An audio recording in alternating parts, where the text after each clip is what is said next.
Occasion ఏదైనా location ఎక్కడైనా తెలుగువారి వేడుక అంటే ఆలివ్ మిఠాయి ఉండాల్సిందే. నమస్తే, నేను విజయ్.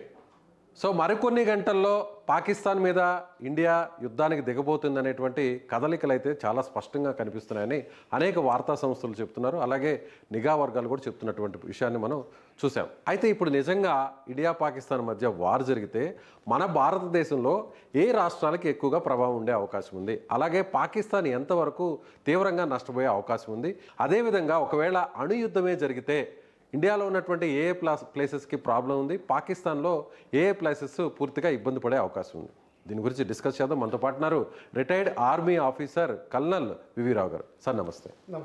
సార్, అందరిలో కూడా ఒకవేళ ఇండియా పాకిస్తాన్ వార్ జరిగితే ఏదైతే బార్డర్లో ఉన్న స్టేట్సే ప్రాబ్లం అవుతాయా, లేదంటే మిగతా ప్రాంతాలు కూడా ఎఫెక్ట్ అయ్యే అవకాశం ఉందని ఒక డౌట్ ఉంటుంది. ఒకసారి మాకు వివరించే ప్రయత్నం చేస్తారు.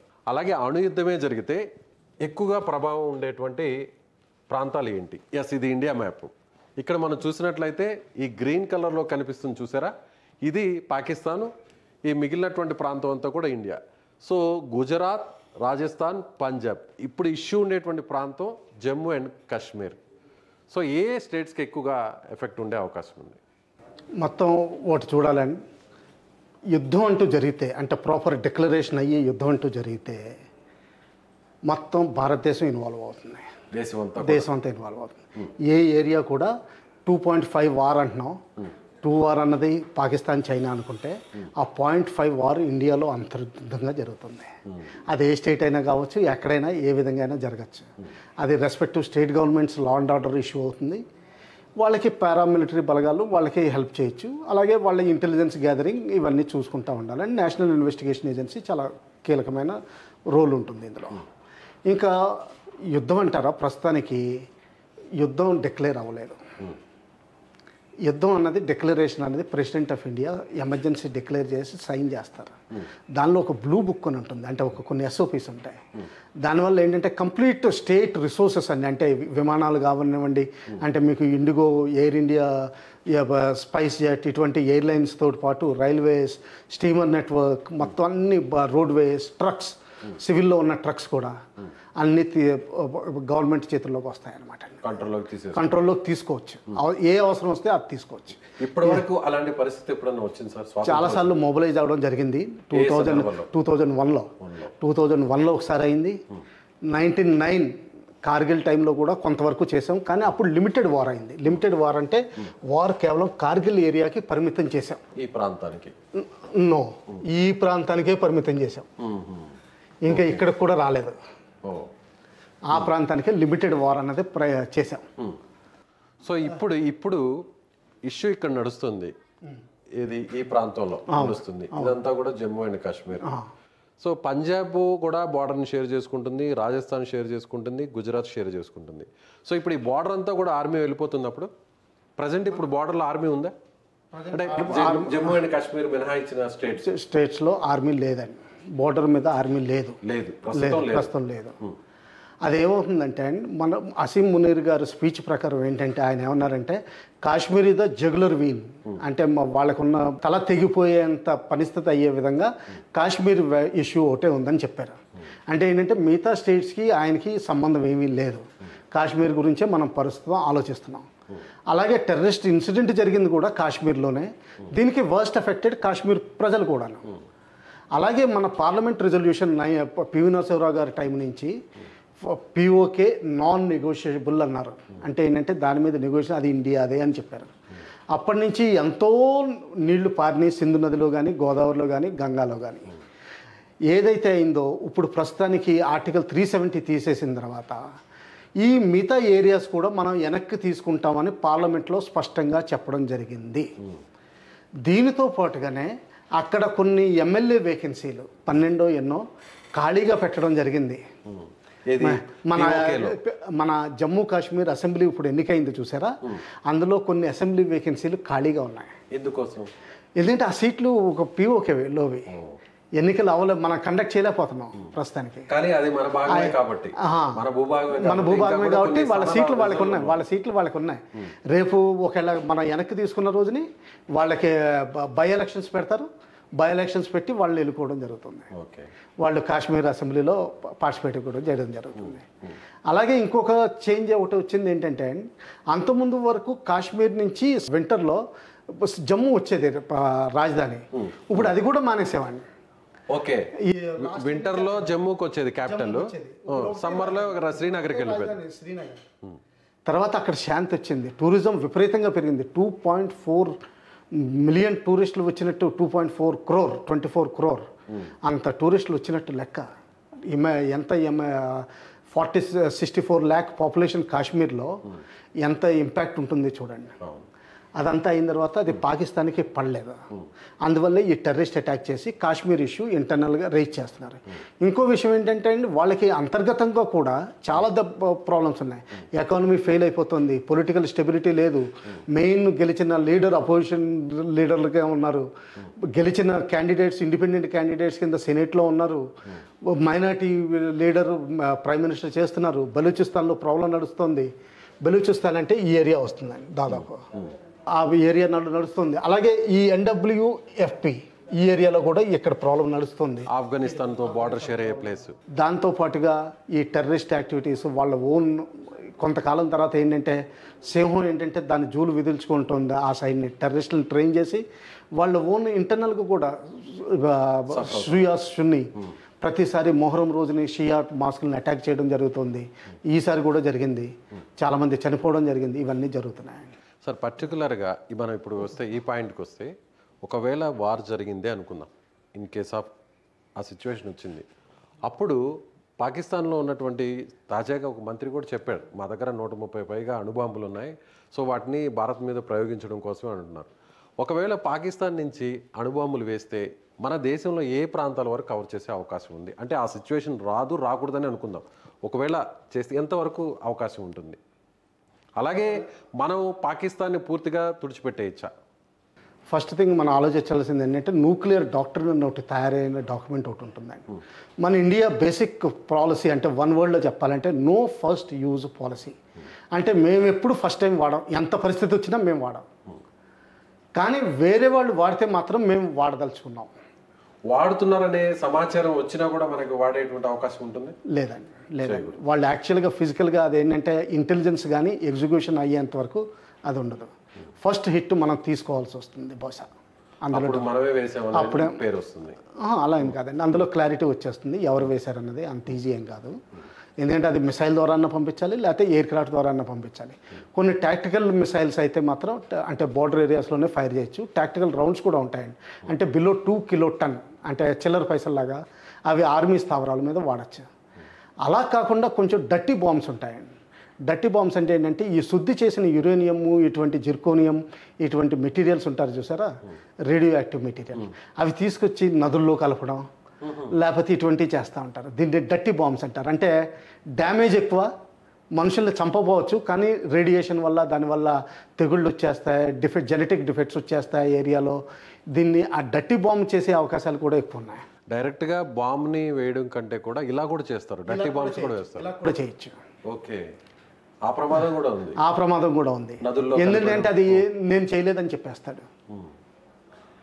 నాకు అసలు సంబంధం లేదు, మీ వాళ్ళే చేసుకుని ఉంటారు, మీ వాళ్ళే ఇండస్ట్రియల్ రిసోర్స్ వెళ్ళిపోయి కలిసిపోయి ఉంటుంది. ఎందుకంటే హైదరాబాద్లో చాలా ఫ్యాక్టరీలు ఉన్నాయి, అక్కడే యాటమ్ బాంబుకి అదే అటామిక్ ఎనర్జీ రాడ్స్ కూడా తయారు చేసేది ఉంది. బహుశా ఆ రాడ్స్ ఎక్కడో లీక్ అయిపోయి హైదరాబాద్లో కలిసిపోయింది, మన మీదే వేస్తారు. ఇప్పుడు వాళ్ళ దగ్గర ఉన్నటువంటి ఏదైతే వార్ ఎక్విప్మెంట్ చూస్తే మిసైల్స్ కావచ్చు, లేదంటే వాళ్ళ దగ్గర ఉండండి, ఈ మధ్యలో కవర్ చేస్తాను. పాకిస్తాన్ది మాత్రం 4 పాయింట్లు చెప్పారండి ఎప్పుడు న్యూక్లియర్ బాంబు వాడతారు. ఫస్ట్ ఏంటంటే, ఇందస్ వాటర్ ట్రీటీ ఎవరైనా అబ్రిగేట్ చేస్తే అప్పుడు మేము వాడతామని చెప్పారు. ఈ విషయాన్ని ఎప్పుడు చెప్పారు సార్? వాళ్ళ డాక్టర్లో రాసిందండి, ఓపెన్ సోర్స్లో మొత్తం మీడియాలో ఉంది. రెండోది ఏంటంటే, కరాచీ పోర్ట్ని బ్లాక్ చేసి మమ్మల్ని వాణిజ్యం చేయకుండా మా వాణిజ్యం నిర్మూలిస్తే మేము అప్పుడు కూడా వాడచ్చని ఉంది.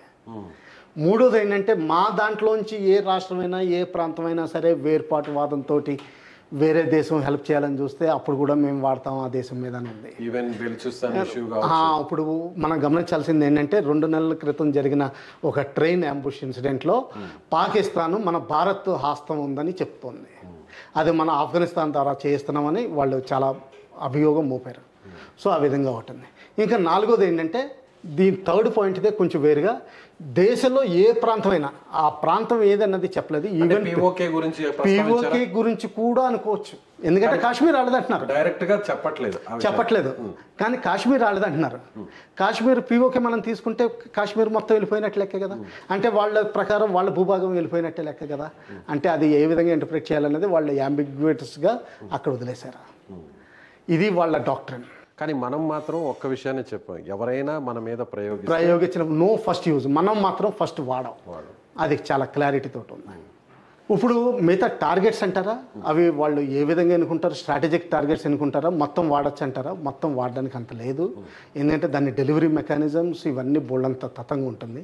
తర్వాత అంతర్జాతీయంగా అమెరికా కూర్చుందని, రష్యా కూర్చుంది, నాటో పవర్స్ కూర్చున్నాయి, బ్రిటన్ ఉంది.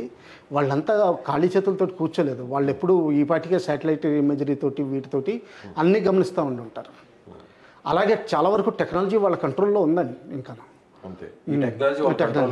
తర్వాత టాపిక్స్ ఏవి వాడతారంటే, ఇప్పుడు జమ్మూ కాశ్మీర్లో పాకిస్తాన్ వాడింది అనుకోండి, వాళ్ళకే హాని, వాళ్ళ ఓన్ రాష్ట్రంలో వాళ్ళు అనుకుంటున్నట్టుగా వాళ్ళ ఓన్ రాజ్యంలో వాళ్ళు వాడుతున్నారు. సో అది ఏ విధంగా వాడతారు, ఆర్మీ మీద వాడతారా కేవలం, లేకపోతే సివిలియన్ టార్గెట్స్ కూడా వాడతారా, లేకపోతే నేను నిండా ములిగాను, నేను ఎలాగా చేస్తున్నాను, నిన్ను కూడా చంపేస్తాను అన్నట్టుగా వాడు వాడతాడా, అది కూడా ఒకటి ఉంది. అలాగే వాళ్ళ దగ్గర ఉన్నటువంటి ఆ వెపన్స్ టెక్నాలజీ, ఇప్పుడు ఏదైతే మనం అనుకున్నామో ఈ న్యూక్లియర్ బాంబ్స్ని వేసే టెక్నాలజీ మన ఇండియాలో ఏ ప్రాంతాన్ని కవర్ చేసే అవకాశం ఉంటుంది అది చెప్పలేమండి. ఎందుకంటే వాళ్ళ దగ్గర ఉన్న కొన్ని మిసైల్స్ ఉన్నాయండి, మీడియం రేంజ్ మిసైల్స్ ఉన్నాయి. మీడియం రేంజ్ మిసైల్స్ అంటే 1500 కిలోమీటర్లు మీరు ఆటోమేటిక్గా ఆలోచించుకోండి. 1500 కిలోమీటర్లు అంటే మధ్యప్రదేశ్ సౌత్ వరకు వచ్చేస్తాయి.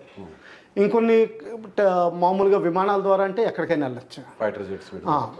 వాళ్ళ దగ్గర SLBMs మాత్రం, అంటే సబ్మెరీన్ లాంచ్డ్ బ్యాలిస్టిక్ మిసైల్స్ మాత్రం లేవు. ఎందుకంటే వాళ్ళ దగ్గర న్యూక్లియర్ కేపబుల్ సబ్మెరీన్స్ లేవు. ఒకవేళ చైనా ఏమన్నా అద్దెకిస్తుందా అది వేరే సంగతి. ఎందుకంటే కొన్ని రోజుల క్రితం కొన్ని రిపోర్ట్లు వచ్చినాయి, ఒక చైనా సబ్మెరీన్ పాకిస్తాన్ కరాచీ దగ్గర కొన్ని రోజులు హాల్ట్ చేసిందని. అటువంటిది ఏదైనా సైలెంట్గా వచ్చి వాళ్ళు ఏమన్నా అద్దెకిస్తారా అది వేరే సంగతి. ఈ ప్రస్తుతానికి వాళ్ళ దగ్గర ఉన్నటువంటి టెక్నాలజీ ప్రకారం చూస్తే, సో ఇదైతే ఈ సముద్రం నుంచి అయితే మాత్రం న్యూక్లియర్ బాంబుని వేసే అవకాశం లేదు. తక్కువ ఏదైనా సరే రూల్ అవుట్ చేయలేమండి, తక్కువ. సో ఏదైనా కూడా భూమి మీద నుంచి ఏదన్నా లాంచ్ చేయడమా, లేదంటే ఎయిర్ నుంచి లాంచ్ చేయడం వరకే ఉంది.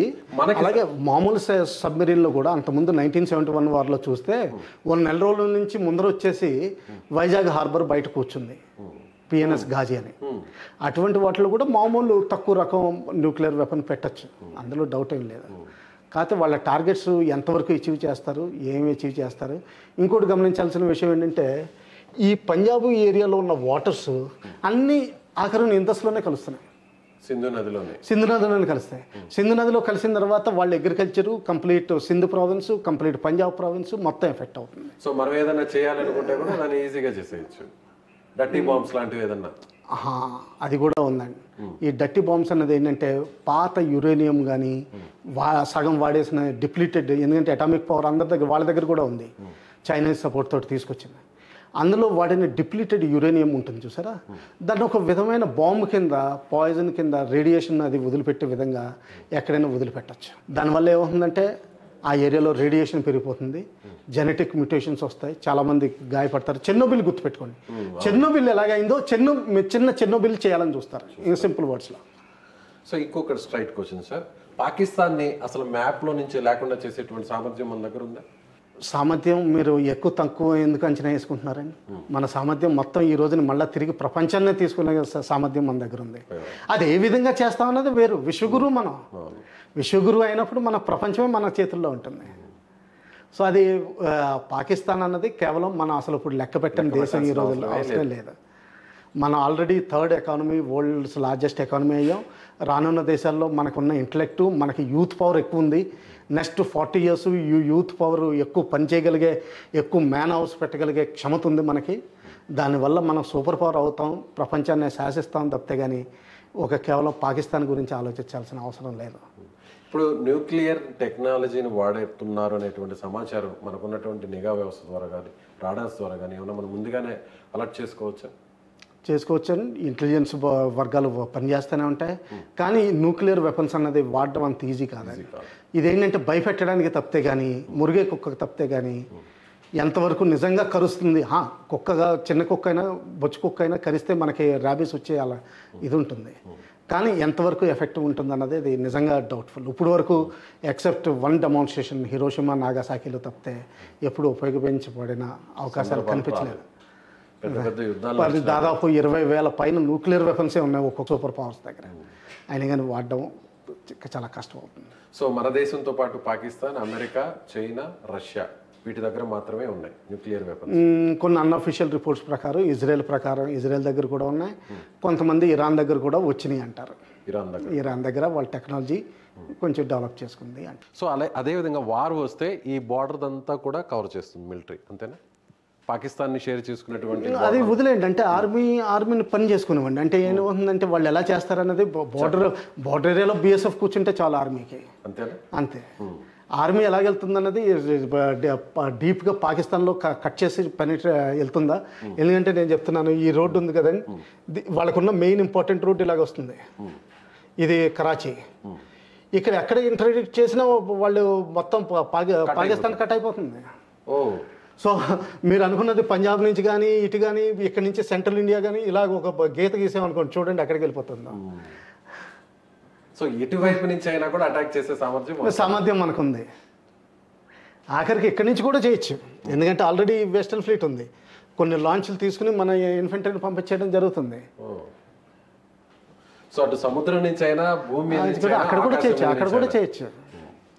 మన ఇమాజినేషన్ వాళ్ళు తట్టుకునే శక్తి ఉందంతే. ఒకవేళ నిజంగా తాండవం జరిగి మొత్తం అందరూ వాడుకున్నా కానీ మన దగ్గర ఇంకో కేపబిలిటీ ఉందండి.